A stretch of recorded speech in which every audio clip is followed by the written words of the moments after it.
When you switch jobs, does your financial life just keep moving along seamlessly?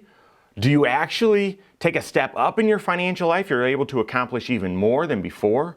Or do you, for some reason, inadvertently, maybe unintentionally, take a step back in your financial life? You might be surprised by the answer. I got that and more coming up.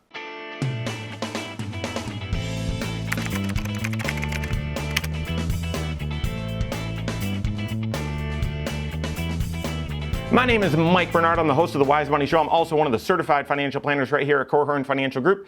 Make sure you hit that subscribe button, turn on notifications, and smash that thumbs up button. So when you're changing jobs, is it just on average, a lateral move, or you're getting paid more, or you're getting paid less, or whatever? I mean, it's just like these car commercials when they say, on average, people save $300. Well, no one's switching if they're not going to save money, right? So oftentimes, unless you were let go, if you're choosing voluntarily to change jobs, it's either a lateral move, you're making the same amount, but you're changing for culture or location or whatever, future advancement, whatever. It's a lateral move, or you're taking a step up. And so you'd think, well, when it comes to your financial life, a job change is either a seamless transition in your financial life, or you're taking a step up in your financial life. Data would show, and we've seen, that's not typically the case.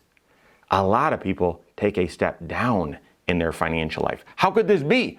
How could this be? If no one's switching car insurance companies unless they're saving money, that's a bad example, okay? But if you're not voluntarily changing jobs to go to a place where you're making less money, and you know that since that's rare, how could a lot of people take a step down in their financial progress when they change jobs if they're making the same amount of money or more? Okay, well, there's a few obvious reasons. I'm going to point them out so that you can avoid these risks or this financial slowdown if you're making a job change, since so many people are doing so right now. The first reason why many people experience a slowdown in their financial progress when they change jobs is where it comes to retirement savings. All right. So when you switch jobs and you start at a new employer, typically there's a waiting period before you can start saving, start contributing into the employer provided plan. Sometimes this is 3 months. I would say that's on the lower end. A lot of times it's 6 months. Sometimes it's a year, okay? Where you've got to wait, you're working, you've got to wait that amount of time before you can start contributing. That's not a waiting period before you start getting the match. You can start contributing day one. Very few plans are set up that way. Most plans, number one, have a waiting period. Not all, most of them do.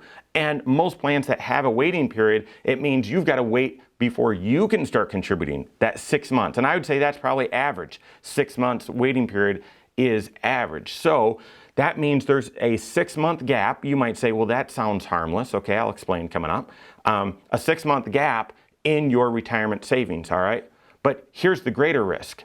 Well, you've got 6 months of a higher take-home pay. And if you didn't make just a lateral pay change, if you changed and started making more money, you now have 6 months of higher take-home pay, and it's even harder then to go to, all right, well, now that I'm eligible, I'm going to start contributing 15%. That feels like you're taking a huge step backwards. Therefore, most people, yes, missing out on that 6 months or that year is very important. Okay, but second, they often then restart their 401k contributions at a lesser amount, hoping to increase it later because it's such a big cash flow adjustment. All right, don't fall victim to that. If you're changing jobs and you've got a waiting period, start saving into to an IRA, to a Roth IRA. Just start saving those dollars up so that you don't get used to spending them, number one, and that you're continuing that savings for that 6 months, that 12 months, whatever that waiting period is. Another reason for a slowdown in retirement savings when you change jobs is vesting, okay? At your previous employer, they may have said, hey, this match money that we're contributing for you, it's all in your account, but you don't get to keep it if you terminate your employment with us. You don't get to keep all of it unless you've been at the company for 6 years or something like that, okay? You get a little bit every year that you wait. And so if you leave an employer before that vesting schedule is up, you might be leaving, $5,000, $10,000, $20,000, something of match money on the table that you've got to give up because you left early. Now, I would just point out that a way around this isn't to just, well, I'll keep my 401k there, I won't roll it over. No. When you terminate your employment, the money, those unvested dollars, they stay in your account. Looks like your account is this high, but then if you look at the vested balance, it's a lower amount. And because the money's still there, it doesn't matter. You're no longer employed there, therefore your vesting stops, all right? So those are a couple different ways that your retirement savings can get a slowdown, can take a step back when you're changing jobs. So be watchful for that, have a plan to make sure that doesn't happen to you. Second, this one's a little deceiving, okay? It's behavioral. That when you're going from, hey, I'm making this much to I'm making this much, especially if you've got a waiting period for your 401k, oftentimes you're going to many people make big and rather permanent lifestyle adjustments. Okay, well, I'm now making 10 grand more. Therefore, we can afford that bigger house. Okay, and now you've locked in, you've taken that increase in wage and you've locked in a permanent increase in your lifestyle. I'm not saying you shouldn't do that. I'm just simply saying oftentimes that's one of the reasons why you're not making continuous or improved progress in your finances. Again, unless that's a big goal of yours. But when you're changing jobs, others you might say, well, I'm working further away and I need a better car, I need a newer car, or I've reached a certain milestone in my career, I need a newer car, a nicer car, something like that. And all of a sudden you soak up a lot of that pay increase after taxes. Because again, remember, probably a third, if not more, depending on your situation, of that pay increase is going to have to go to Uncle Sam.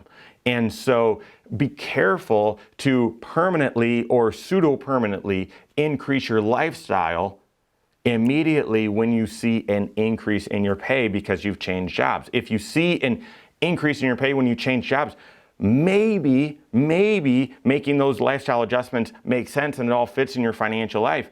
But also maybe take the slow road to that, a slow approach to that, so that you're making financial progress and then you bite off that bigger lifestyle chunk. And then the final financial adjustment when you're changing jobs that could cause you to maybe slow down the progress you're making in your financial life. This one's an obvious one, but I want to touch on some unique points with it, and that is changing benefits, changing group benefits. That's an obvious one because oftentimes you are considering these benefits when you're deciding whether to make the job change or not, all right? But let me tell you a couple things from my 20 or so years of financial plan experience, looking at thousands of different financial situations. What are some of the things that I've seen?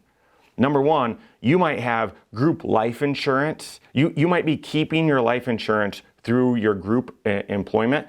And while most employers that offer health insurance offer very similar plans, with life insurance, it varies wildly, okay? So if you don't have your own term insurance or your own personal insurance, if you're just using life insurance that's group offered through your employer, there's a great chance that when you switch to a new employer, they're gonna offer something different, okay? And if you've had a health change, that could mean a significant change in your financial life and in your overall financial plan.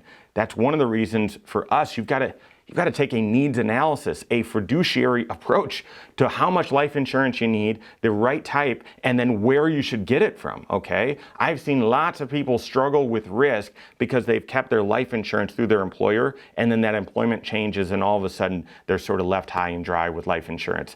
Don't let that happen to you. Work with your certified financial planner on that.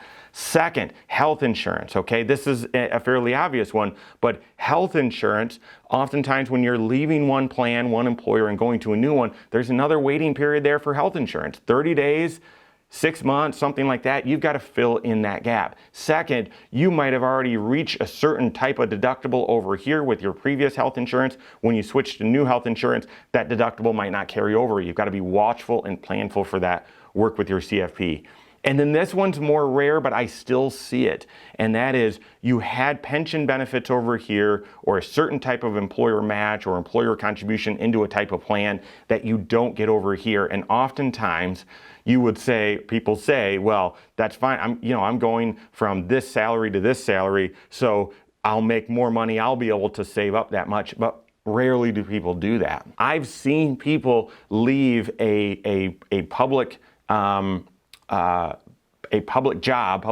job where they've had a pension, where they were making $20 an hour, let's say, and they switched to a different employer where they were making $22.50 and had no pension. And they were like, oh yeah, this is so good, I'm getting paid more. And it's like, wait a second, in order to make up that retirement benefit, you now need to save significantly more over here. Not suggesting you didn't need to make that change or shouldn't have made that change. You just got to be aware of how what impact losing that benefit or that change in benefit is to your overall retirement picture in your financial life. So, are those all of the changes that happen in your financial life when you change jobs? No. And for many people, a lateral job change due to culture or environment or proximity to where you live or leadership or future promotion. I'm not trying to talk anyone out of making a job change, okay? Often, we've recommended it to people in the past. And so I'm not trying to talk anyone out of it. I'm trying to point out, and I want you to be aware that a lateral move or even an advance in pay doesn't automatically correspond to the same financial progress or increased financial progress in your financial life. Oftentimes, this change can lead people to making less progress in their financial life or needing to play some catch up. So be aware of that proactively. That's the point. Not to point it out to say, never, ever, ever change jobs. The point is to be aware so that you can plan proactively. Work with your certified financial planner. They're going to be that sounding board to ask you, okay, what adjustments are you making in your financial life from this employer to this employer? And then how do we account for that or come up with a strategy to minimize that or manage that when you make this change? That's the role of your certified financial planner. If you don't have a CFP on your team, you can contact one on my team. Find us online, Korhorn.com. That's Korhorn with K, wisemoneyshow.com, or send us an email, info@korhorn.com. All right, there you have it. Go out and take your next wise step in your financial life.